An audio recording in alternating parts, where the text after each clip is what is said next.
नमस्कार, प्रतिदिन अखबार संपादकीय ऑडियो में आपका स्वागत है। गरीबी उन्मूलन के असली उपाय अपनाने होंगे। दैनिक भास्कर। प्रदूषण से घुट रहा भारत के शहरों का दम। Business standard.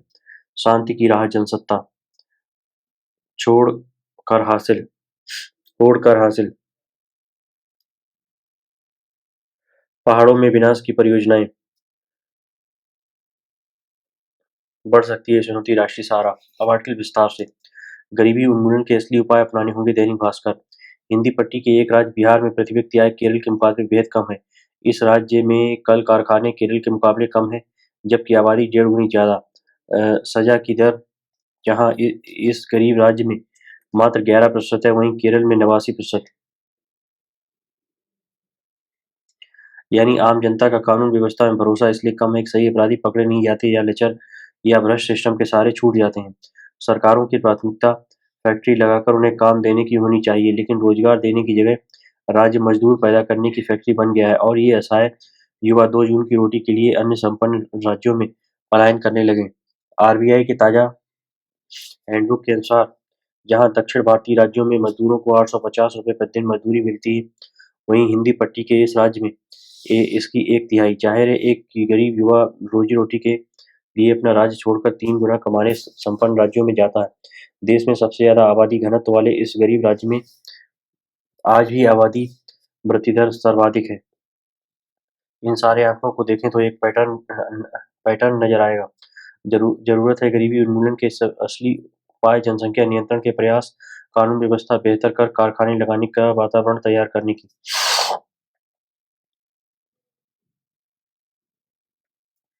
प्रदूषण से घुट रहा भारत के शहरों का दम। Business standard. अमित कपूर, विवेक देवराय और Jessica Duggal. Kapoor institute for competitive India में अध्यक्ष और यूएसए टीएमसी स्टैनफोर्ड यूनिवर्सिटी में व्याख्याता है। देवराय भारत के प्रधानमंत्री की आर्थिक सलाहकार परिषद के अध्यक्ष हैं। लेख में जेसिका दुग्गल का भी योगदान। कोरोना महामारी के दौरान की ये वे निराशाजनक यादें पिछले कुछ हफ्तों में ताजा हो गई हैं, जब घर से बाहर निकलने वाले हर व्यक्ति के मुंह पर N95 मास्क दिखने लगा। राष्ट्रीय राजधानी के ऊपर धुएं के बादल मंडरा रहे थे। हाल के वर्षों में भारत, विशेषकर देश के उत्तर और दक्षिण पश्चिमी क्षेत्रों में सर्दी का सीजन दुर्भाग्य से अनचाहा वायु प्रदूषण आने के साथ शुरू होता है। एक दशक पहले की सुबह की शुरुआत ताजा ताजा ठंडी ठंडी हवा के झोंकों के नाक में सुरसुरी करने के साथ होती थी। अफसोसनाक बात है कि अब दिल्ली और इसके आसपास के शहरों में वाहनों की बढ़ती संख्या के साथ साथ पराली जलाने, औद्योगिक गतिविधियां बढ़ने, पटाखे छोड़ जाने और धुआंधार इमारतों के निर्माण के कारण वायु प्रदूषण बहुत तेजी से बढ़ रहा है। आंकड़ों से पता चलता है कि पिछले कुछ सप्ताह में राष्ट्रीय राजधानी क्षेत्र यानी एनसीआर में वायु प्रदूषण लगातार गंभीर और अति गंभीर श्रेणी में दर्ज किया गया। विश्व वायु गुणवत्ता रिपोर्ट के अनुसार प्रदूषित हवा प्रति वर्ष 60 लाख लोगों की जान ले सकती है। लगातार वायु प्रदूषण के माहौल में रहने से कैंसर, फेफड़े व दिल की बीमारी हो सकती है। विशेषकर बच्चों को रोग प्रतिरोधक क्षमता घटने जैसी घातक समस्याएं घेर लेती हैं। इसके अलावा प्रदूषण जनित बीमारियों के कारण युवाओं की शिक्षा पर तो विपरीत असर पड़ता ही है। कम आय वाले लोगों का काम बुरी तरह प्रभावित होता है। लगातार ऐसा होने का सीधा प्रभाव आमदनी पर पड़ता है, जिससे गरीबी बढ़ती है एवं व्यक्तिगत तथा राष्ट्रीय दोनों स्तर पर उत्पादकता घटती है। The United Nations Environment Programme UNEP ने वायु गुणवत्ता पर कार्रवाई पर 2016 की अपनी रिपोर्ट को अद्यतन कर 2021 में जारी किया, जिसमें इस पर प्रकाश डाला गया कि किस प्रकार विभिन्न देश अपनी वायु गुणवत्ता में सुधार ला सकते हैं। इस रिपोर्ट में दावा किया गया है कि दुनिया की 92% आबादी पीएम 2.5 सांद्रता के संपर्क में है। यह विश्व स्वास्थ्य संगठन डब्ल्यूएचओ की अनिवार्य सीमा से बहुत ऊपर है। यही नहीं, इसके भी 2030 तक 50% और बढ़ने की आशंका है। विश्व बैंक के अनुसार सबसे अधिक प्रदूषण वाले स्थानों में दक्षिण और पूर्वी एशिया, पश्चिमी एशिया और उत्तर अफ्रीका चिन्हित किए गए हैं। इन क्षेत्रों में पीएम 2.5 का स्तर उत्तरी अमेरिका के मुकाबले 8 से 9 गुना अधिक पाया गया है। वायु प्रदूषण से होने वाली मौतों में आधे से अधिक विशेषकर चीन और भारत में दर्ज की जाती है। यह स्थिति प्रभावित क्षेत्रों में वायु प्रदूषण कम करने के लिए ठोस प्रयास किए जाने की जरूरत को रेखांकित करती है।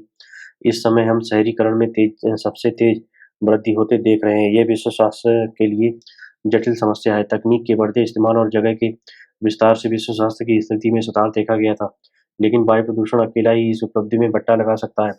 शहरों के फैलाव के कारण कई तरह के वायु प्रदूषणों में इजाफा हुआ है। शहरीकरण अपने साथ औद्योगिकरण तो लाता ही है, इसके साथ-साथ यातायात और ऊर्जा खपत भी बढ़ती है, जो वायु प्रदूषण का स्तर बढ़ने में विशेष भूमिका निभाती है। शहरों में वायु प्रदूषण बढ़ने के प्रमुख कारणों में वाहनों में से निकलने वाला धुआं, औद्योगिक इकाइयाँ, ऊर्जा संयंत्र और कूड़ा-करकट या फसल अवशेष का जलाया जाना आदि शामिल होते हैं। जैसे-जैसे शहरी क्षेत्र का प्रसार होता है, परिवहन साधनों में वृद्धि के साथ ऊर्जा की मांग भी बढ़ती है। इनसे निकलने वाले प्रदूषक तत्व वातावरण में घुलते हैं। परिवहन शहरों में वायु प्रदूषण बढ़ने का प्रमुख स्रोत होता है, क्योंकि वाहनों का धुआं वातावरण में पार्टिकुलर मैटर, नाइट्रोजन ऑक्साइड और वाष्पशील कार्बन यौगिक को बढ़ाती है। औद्योगिक गतिविधियां हालात को और भी खराब कर देती हैं, क्योंकि इनसे सल्फर सल्फर डाइऑक्साइड और भारी धातु के कण हवा में घुलते हैं। इसके अतिरिक्त इमारतों के निर्माण की गतिविधियां शहरों को गर्म द्वीप में तब्दील कर रही हैं, क्योंकि घनी इमारती और रिहायशी इलाकों के कारण हवा के बहाव की गति रुकती या धीमी पड़ जाती है और प्रदूषक तत्व वातावरण के निचले हिस्से में ही ठहर जाते हैं और इससे गर्मी बढ़ती है। हालांकि शहरीकरण को रोक देना प्रदूषण कम करने का कोई उपाय नहीं है, लेकिन शहरों का विस्तारीकरण इस प्रकार होना चाहिए कि इसमें रहने वालों की जिंदगी मुश्किल के बजाय आसान बने। उदाहरण के लिए शहरी निकाय लोगों को किफायती और टिकाऊ परिवहन जैसी सार्वजनिक परिवहन सेवाएं अपनाने एवं साइकिल से या पैदल चलने को प्रोत्साहित करते हैं। सार्वजनिक परिवहन के आधारभूत ढांचे में पर्याप्त निवेश, सड़कों पर साइकिल लेन बनाने और पैदल चलने वालों के लिए पथ विकसित करने जैसी कदम बड़ी संख्या में निजी वाहनों को सड़कों पर उतरने से रोक सकते हैं। जब कम संख्या में निजी वाहन चलेंगे, तो निश्चित रूप से वायु प्रदूषण भी घटेगा। दूसरे उद्योगों और वाहनों के लिए समय-समय पर उत्सर्जन मानकों को अद्यतन करना और उन्हें लागू करना भी प्रदूषण कम करने में महती भूमिका निभा सकता है। फैक्ट्रियों, ऊर्जा संयंत्रों और वाहनों में उत्सर्जन सीमा को सख्ती से लागू करने के लिए शहरी निकायों, सरकारों को पर्यावरणीय एजेंसियों के साथ हाथ मिलाना चाहिए। नियमों का पालन नहीं करने वालों पर सख्ती बरतने के लिए नियमित रूप से निरीक्षण करना और जुर्माना लगाना जैसे उपाय किए जा सकते हैं। तीसरे शहरी योजना में हरित क्षेत्र को शामिल करना भी वायु प्रदूषण के खिलाफ जंग में प्रभावी भूमिका निभाता है। शहरी निकाय रिहायशी और औद्योगिक इलाकों में जंगली ग्रीन बेल्ट पार्क और शहरी जंगल क्षेत्र के प्रसार को प्रोत्साहित कर वायु प्रदूषण को काबू कर सकते हैं। वनस्पति प्राकृतिक छन्नी का काम करते हैं। ये प्रदूषक तत्वों को सोखकर वायु स्वच्छ करते हैं और इससे अधिक से अधिक पौधारोपण को बढ़ावा दिया जाना चाहिए। इसके अतिरिक्त सुनियोजित तरीके से शहरी योजना को लागू किया जाना चाहिए, जिसे मिक्स लैंड यूज़ यानी मिश्रित भूमि उपयोग को प्राथमिकता दी जाए और सघन रिहायश को कम से कम रखा जाए। इससे वायु बहने की गति बढ़ेगी और प्रदूषण छँटेगा। सबसे महत्वपूर्ण बात नवीकरण ऊर्जा को अपनाए जाने से भी वातावरण में प्रदूषक तत्वों और ग्रीन हाउस गैसों को कम करने में खासी मदद मिल सकती है। रिहायशी और औद्योगिक इलाकों में सरकार सौर, वायु समेत अन्य स्वच्छ ऊर्जा के विकल्पों को अपनाने पर लोगों को प्रोत्साहन राशि दे सकती है। इससे न केवल वायु प्रदूषण में कमी आएगी, बल्कि लोगों का रुझान टिकाऊ स्वच्छ ऊर्जा की तरफ बढ़ेगा। जिस प्रकार हमारे समाज में तेजी से शहरीकरण बढ़ रहा है, वायु गुणवत्ता को प्रभावित करने वाले कारकों की पहचान कर उन्हें दूर करना उतना ही जरूरी हो गया है। शहरीकरण और प्रदूषण में सीधा नाता है, लेकिन बचाव के ठोस सहयोगात्मक उपाय लागू कर शहरी वातावरण को स्वस्थ बनाया जा सकता है। शहरों में पैदल पथ, साइकिल लेन, स्वच्छ ऊर्जा इस्तेमाल जैसी टिकाऊ प्रथाएं एवं तकनीकी नवाचार अपनाने तथा सामुदायिक भागीदारी को बढ़ावा देकर शहरी लोगों के लिए स्वच्छ व स्वस्थ भविष्य का रास्ता तैयार किया जा सकता है। शांति की राह जनसत्ता। इजरायल और हमास के बीच जारी युद्ध में प्राथमिक जरूरत इस बात की है कि किसी आधार पर सबसे पहले हमले रोके जाएं, क्योंकि इससे अब यहाँ मानवता के सामने संकट गहराने की स्थिति खड़ी हो चुकी है। निश्चित तौर पर आतंकवाद को करारा जवाब दिया जाना चाहिए, लेकिन अगर इस क्रम में व्यापक पैमाने पर अहम लोग मारे जाने लगे और आतंकवादियों को बहुत ज़्यादा फर्क नहीं पड़ रहा हो, तो ऐसे हमले हमेशा ही सवालों के कटघरे में होंगे। इसलिए ब्रिक्स की बैठक में भारत की ये मांग काफ़ी अहम है कि आतंकवाद से कोई समझौता नहीं होना चाहिए, लेकिन फिलिस्तीन की चिंता का स्थायी समाधान हो, यह छिपा नहीं कि हमास के हमले के बाद इजराइल की प्रतिक्रिया से शुरू हुए युद्ध ने जो शक्ल अख्तियार कर ली है, उसका शिकार केवल आम लोग हो रहे हैं। भारी तादाद में बच्चे तक मारे जा रहे हैं। दूसरी ओर युद्ध में बंधक बनाए गए लोगों का मुद्दा एक अलग मानवीय सवाल खड़ा कर रहा है कि दो सशस्त्र पक्षों के टकराव में साधारण लोगों को अपना कवच क्यों बनाया जा रहा है। दरअसल पिछले कुछ दिनों से हमास और इजराइल के बीच युद्ध के दौरान बंधक बनाए गए लोगों की रिहाई और इस इलाके में युद्ध रोकने के लिए आवाजें उठने लगी हैं। शायद यही वजह है कि बुधवार को इजरायल की कैबिनेट ने एक अस्थायी युद्ध विराम की मंजूरी दे दी। हालांकि इसकी मुख्य वजह उन 50 बंधकों की रिहाई है जिनकी सुरक्षित वापसी के लिए इजरायल ने हमास के साथ एक समझौता किया है। इसके तहत 4 दिनों के युद्ध विराम के दौरान बंधक रिहा किए जाएंगे और मानवीय सहायता की अनुमति होगी। साथ ही हर अतिरिक्त 10 बंधकों की रिहाई पर युद्ध विराम को एक और दिन के लिए बढ़ाया जाएगा। यह विचित्र है कि एक और बंधक को आज़ाद कराने के लिए युद्ध को अस्थायी तौर पर रोका जाएगा, मगर दूसरी ओर गाज़ा पट्टी में बड़े पैमाने पर जारी इजरायली गोलाबारी मिसाइल हमलों में अगर आम नागरिकों की जान जा रही है, तो उसे रोकना किसी की प्राथमिकता में नहीं है। हालात यह है कि युद्ध के दौरान सुरक्षित पनाहगाह के तौर पर घोषित अस्पतालों को भी हमले का निशाना बनाया जा रहा है और साधारण नागरिकों की जान जा रही है। ज़ाहिर है, यह अंतर्राष्ट्रीय कानूनों का स्पष्ट उल्लंघन है, मगर इस पर सवाल उठने के बावजूद इजरायल के हमले जारी हैं और उनमें वैसे आम लोग मारे जा रहे हैं जो किसी भी रूप में युद्ध के लिए जिम्मेदार नहीं। ऐसे में सबसे पहली जरूरत हमले पर रोक लगाने की होनी चाहिए। अस्थायी युद्ध विराम जैसे तात्कालिक उपायों के मुकाबले स्थायी समाधान की राह निकालने के लिए सभी स्तर पर पहल की जानी चाहिए। इस लिहाज से देखें तो भारत की मांग की अपनी प्रासंगिकता है। भारत पहले भी आतंकवाद के खिलाफ लड़ाई का हमेशा समर्थन करता रहा है। इसलिए ब्रिक्स की बैठक में भी भारत का यही स्पष्ट रुख है कि आतंकवाद से कोई समझौता नहीं होना चाहिए। मगर इस क्रम में फिलिस्तीनी नागरिकों के सामने जिस स्तर का संकट खड़ा हो गया है, उसकी उसकी चिंता भी वाजिब है। एक स्थायी, ठोस और नीतिगत हल ही मौजूदा समस्या को खत्म कर सकता है। फिलिस्तीन की चिंताओं को दूर करने का आह्वान करते हुए भारत ने जो दो राज्य नीति के तहत समाधान की बात कही है, वह इसी सरोकार से जुड़ा है। यह ध्यान रखने की जरूरत है कि युद्ध के बजाय शांति और संवाद ही किसी समस्या के समाधान का रास्ता है। होड़ का हासिल। इससे बड़ी विडंबना क्या होगी कि माता-पिता ये चाहते हैं कि उनका बच्चा पढ़ाई-लिखाई पूरी कर ज़िंदगी में ऊँचा मुकाम हासिल करे, लेकिन इसके लिए जो दबाव की स्थितियाँ पैदा की जाती हैं, उनमें कई बच्चों की ज़िंदगी तक छिन जाती है। पिछले कुछ सालों से यह हकीकत सामने आ रही है कि इंजीनियरिंग या चिकित्सा की पढ़ाई करने वाले बच्चों का दाखिला राजस्थान के कोटा जैसे कुछ शहरों में कराया जाता है, मगर वहाँ उपजे दबाव को नहीं सह पाने की वजह से कई बच्चे आत्महत्या तक कर ले रहे हैं। ऐसी घटनाओं में इजाफे ने हर तरफ चिंता पैदा कर दी है, मगर आज भी बहुत सारे अभिभावक ये समझ पाने में नाकाम है कि अब अपना सपना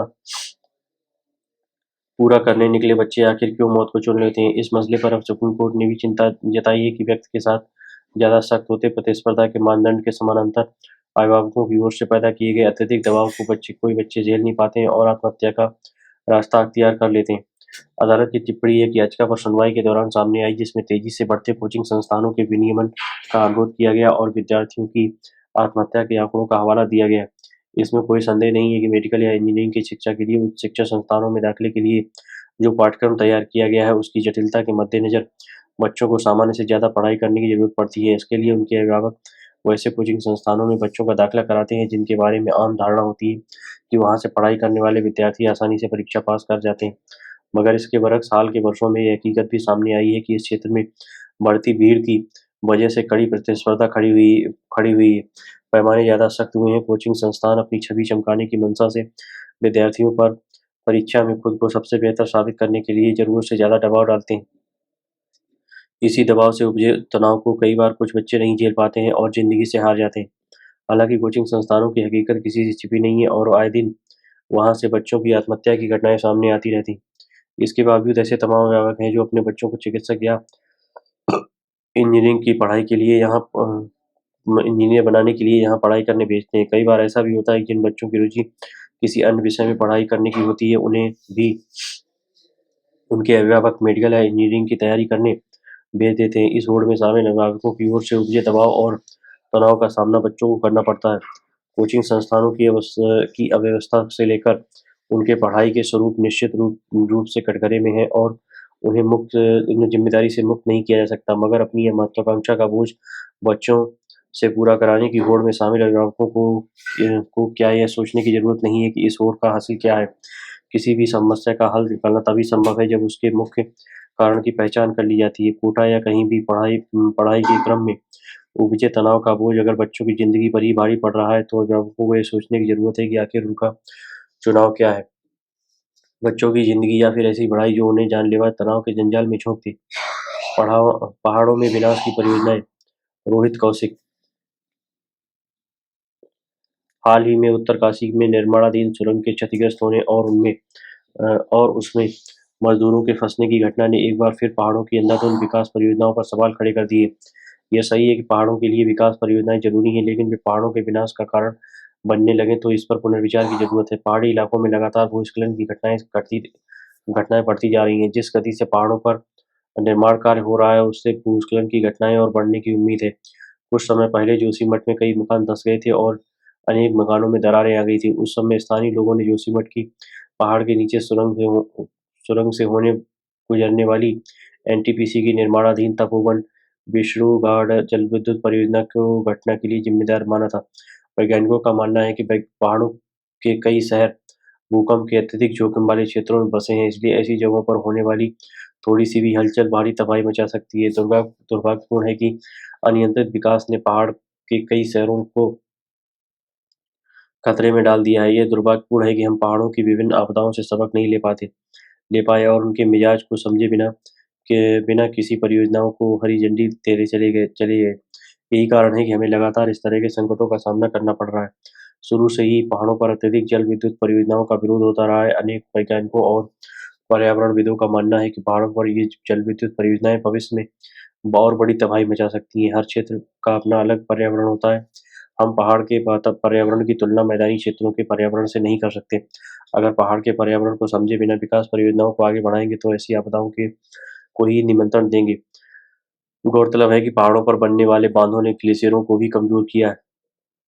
आज विकास का जो हवा महल बनाया जा रहा है, वह किसी न किसी रूप में आम आदमी की कब्र खोदने का काम कर रहा है। ये दुर्भाग्यपूर्ण है कि हम बड़े शर्मनाक तरीके से अ, इस विकास पर अपनी पीठ थपथपाते रहते हैं।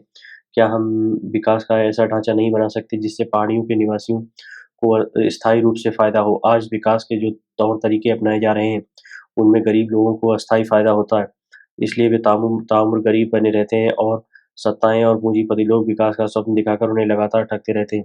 इससे बड़ी विडंबना और क्या हो सकती है कि इस व्यवस्था से त्रस्त आम आदमी और पर्यावरण संरक्षण के पक्ष में खड़े होने वाले लोगों को भी सत्ताएं संदिग्ध बताकर गरीबों का दुश्मन घोषित करने में जुट जाती। दरअसल बड़ी विकास परियोजनाओं की विसंगतियों के दर्द को आम आदमी ही महसूस कर सकते हैं।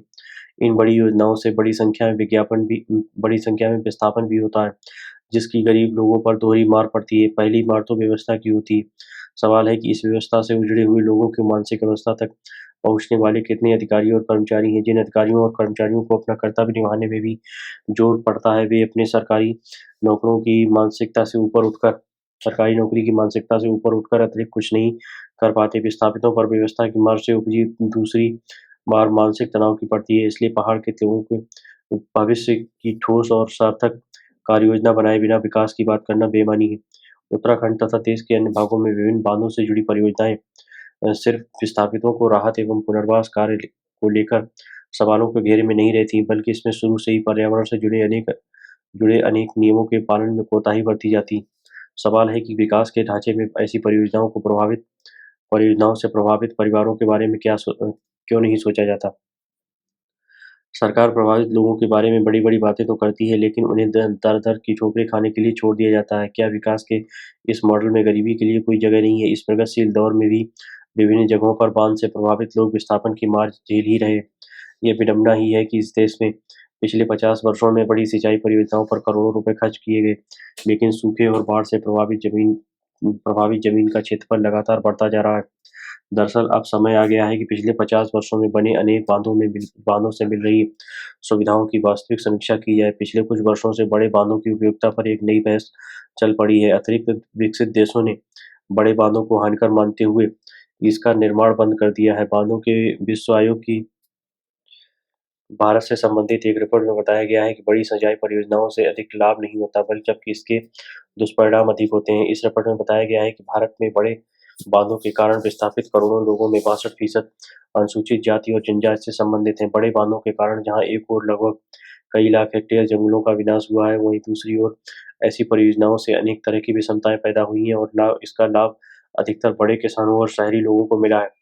आज निश्चित रूप से विज्ञान निरंतर प्रगति पर है, लेकिन वह प्रकृति के सामने बौना ही है। अगर इस दौर के बुद्धिजीवी प्रकृति के साथ विज्ञान की प्रतियोगिता कराएंगे तो किसी न किसी रूप में वे तबाही को ही जन्म देंगे।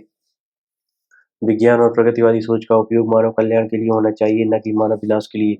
पूरी दुनिया में बड़े बड़े बांधों के माध्यम से हुई तबाही किसी से छिपी नहीं है। अक्सर हमारे कुछ वैज्ञानिक और बुद्धिजीवी विभिन्न तर्क देकर यह सिद्ध करने की कोशिश करते रहते हैं कि बड़े बांध एक निश्चित अवधि तक प्रकृति की मार झेलने में सक्षम है, मगर यह अनेक बार सिद्ध हो चुका है कि विभिन्न भविष्यवाणियों के बावजूद विश्व के वैज्ञानिक प्राकृतिक आपदाओं से लड़ने में असमर्थ हैं। दरअसल इस बात की कोई गारंटी नहीं है कि वैज्ञानिकों द्वारा घोषित इस निश्चित समयावधि में भी बड़े बांध प्रकृति की मार झेल ही लेंगे।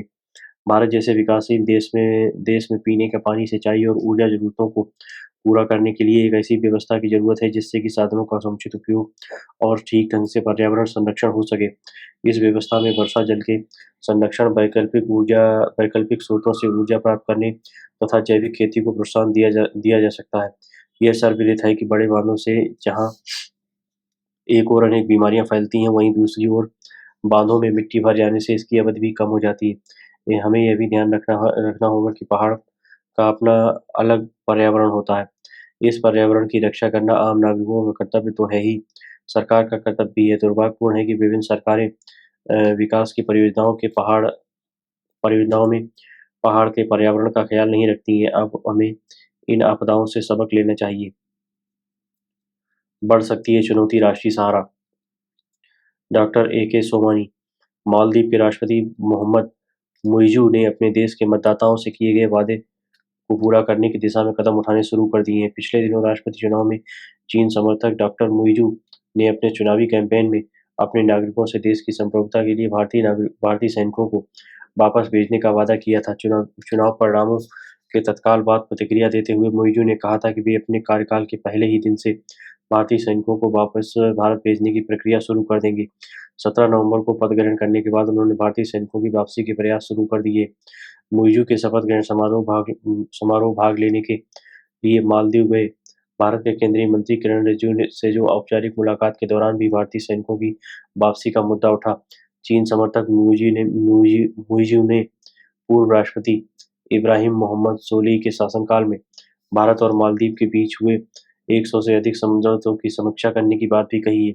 100 से अधिक समझौतों की समीक्षा करने की बात भी कही है। हालांकि भारत के पीएम नरेंद्र मोदी ने उन्हें जीत की बधाई देते हुए कहा था कि भारत मालदीव के साथ अपने द्विपक्षीय संबंधों को और अधिक मजबूत बनाएगा। इंडिया आउट अभियान के सहारे चुनावी कैंपेन चलाने वाले डॉक्टर मुइज़ू ने अपनी रैलियों में राष्ट्रपति इब्राहिम मोहम्मद सोलिह को भारत समर्थक बताते हुए करते थे उन पर हमले करते थे। मुइज़ू का कहना था कि उनकी सरकार मालदीव की संप्रभुता से समझौता कर किसी देश से करीबी नहीं बढ़ाएगी। दूसरी ओर सोलिह मुइज़ू पर चीन समर्थक होने का आरोप लगा रहे थे। कुल मिलाकर कहा जाए तो इस बार मालदीव का राष्ट्रपति चुनाव भारत और चीन के इर्द-गिर्द घूम रहा था। परिणाम चीन समर्थक मुइज़ू के पक्ष में रहा। मुइज़ू की जीत के बाद भारत के भीतर सवाल लगातार उठ रहा था कि मुइज़ू राष्ट्रीय हितों को प्राथमिकता देते हुए भारत और चीन के बीच संतुलन बनाकर आगे बढ़ेंगे या मतदाताओं के फैसले का सम्मान करते हुए चीन के पाले में खड़े होंगे। सैनिकों की वापसी के निर्णय से लगता है कि मुइज़ू दूसरे विकल्प पर आगे बढ़ेंगे। दरअसल पिछले एक डेढ़ दशक से मालदीव हिंद महासागर की प्रमुख शक्तियों भारत और चीन के बीच भू राजनीतिक खींचतान का केंद्र रहा है। साल 2013 में चीन समर्थक अब्दुल्ला यामीन के राष्ट्रपति बनने के बाद भारत मालदीव संबंध में लगातार गिरावट आई। भारत के पारंपरिक शत्रु पाकिस्तान के साथ ऊर्जा के क्षेत्र में किया गया समझौता या सैन्य हेलीकॉप्टर को वापस लौटाने का फरमान हो, यामीन का हर एक फैसला भारत को असहज करने वाला था। भारत ने मालदीव को यह हेलीकॉप्टर राहत और बचाव कार्य के लिए दिए थे। यामीन ने न सिर्फ चीनी की कंपनियों को पूरी छूट दे दी थी, बल्कि मालदीव में कार्यरत भारतीय कंपनियों को वर्क परमिट जारी करना बंद कर दिया था, जिसकी वजह से वहां उन परियोजनाओं का काम बाधित हुआ जिसमें भारत की भागीदारी थी। यामीन के बारे में तो यहाँ तक कहा जाता है कि वे अपने देश में भारत की किसी तरह की भागीदारी पसंद नहीं करते हैं। चीन के साथ मुक्त व्यापार समझौता एफटीए भी उनके कार्यकाल में किया गया था। हालांकि 2018 में सत्ता परिवर्तन के बाद राष्ट्रपति मोहम्मद सोलिह ने इसे लागू नहीं किया। हो सकता है अब मुइज़ इसे लागू करवाने की दिशा में आगे बढ़े। चुनावी कैंपेन में वे इसे लागू करने की बात भी कह चुके हैं। लेकिन 2018 में राष्ट्रपति चुनाव में भारत समर्थक इब्राहिम मोहम्मद सोलिह के सत्ता में आने के बाद भारत-मालदीव संबंध फिर परवान चढ़ने लगे। सोलिह ने अपने कालखंड के दौरान इंडिया फर्स्ट नीति को लागू करते हुए भारत के लिए निवेश और कनेक्टिविटी के द्वार खोल दिए। नवंबर 2018 में अपने शपथ ग्रहण समारोह में हिस्सा लेने के लिए मोहम्मद सोलिह ने भारत के प्रधानमंत्री श्री नरेंद्र मोदी को आमंत्रित कर भारत की ने नेबर फर्स्ट नीति का समर्थन किया था। सोलिह दिसंबर 2018 में अपने पहले विदेशी दौरे पर भारत आए। अगस्त 2022 में मोदी और साले ने $50 करोड़ की लागत से तैयार होने वाली मालदीव की सबसे बड़ी कनेक्टिविटी परियोजना की नींव रखी थी। इसके अलावा आज भी मालदीव में पेयजल, अस्पताल, क्रिकेट स्टेडियम और सामुदायिक भवनों के निर्माण जैसी दर्जनों परियोजनाएं भारत की मदद से चल रही। लेकिन अब सोलिह की सत्ता से रुखसत होने के बाद सवाल उठ खड़ा है कि सोलह के कार्यकाल के दौरान बनी इंडिया फर्स्ट नीति क्या समाप्त हो जाएगी, जिसके संकेत मुइज़ू परिणाम के तत्काल बाद अपने बयान में दिए हैं। अक्सर ऐसा होता है तो निसंदेह हिंद महासागर में भारत की पकड़ कमजोर हो सकती है। मालदीव भले ही छोटा देश हो, लेकिन रणनीतिक दृष्टि से भारत के लिए अहम है। 1988 में राजीव गांधी की सरकार ने सेना भेजकर तत्कालीन राष्ट्रपति अब्दुल गयूम की सरकार को बचाया था। दिसंबर 2014 में माले के सबसे बड़े ट्रीटमेंट प्लांट के जनरेटर में आग लग जाने से पीने का पानी का संकट उत्पन्न हो गया, तो मालदीव ने भारत सरकार से गुहार लगाई। भारत ने आपसे ऑपरेशन नीर चलाकर हजारों लीटर पानी के साथ आईएनएस सुकन्या और आईएनएस दीपक माले भेजा। भारतीय वायुसेना ने भी एयरक्राफ्ट के जरिए सैकड़ों टन पानी पहुंचाया। सामरिक दृष्टि से मालदीव चीन के लिए भी काफी अहम है। चीन ने उसे अपनी ऋण कूटनीति में उलझा रखा है। वह अपने कुल ऋण का 60% से अधिक चीन से लेता है, जो उसके बजट का 10% है। एक अनुमान के अनुसार चीन का मालदीव पर $14 अरब का कर्ज है। 2016 में मालदीव ने चीन की एक कंपनी को अपना एक द्वीप 50 वर्षों के लिए लीज पर दे दिया था। चीन की योजना यहाँ सैन्य अड्डा निर्माण की भी है। इस नौसैनिक अड्डे का उपयोग परमाणु पनडुब्बियों के संचालन के साथ साथ भारत की जासूसी के लिए भी कर सकता है। संक्षेप में कहें तो चीन की समुद्री क्षेत्रों के प्रति जिस तरह से भूख बढ़ी है, उस स्थिति में चीन को काउंटर करने के लिए मालदीव में भारत की पैठ जरूरी है। यामीन के कार्यकाल के दौरान चीन ने यहाँ नौसैनिक अड्डा बनाने की बात कही थी। यही वजह है कि अगर मालदीव में भारत के हित बाधित होते हैं तो यह उसके लिए बुरा होगा। तब चीन इस क्षेत्र का इकलौता खिलाड़ी बनकर उभर सकता है। धन्यवाद।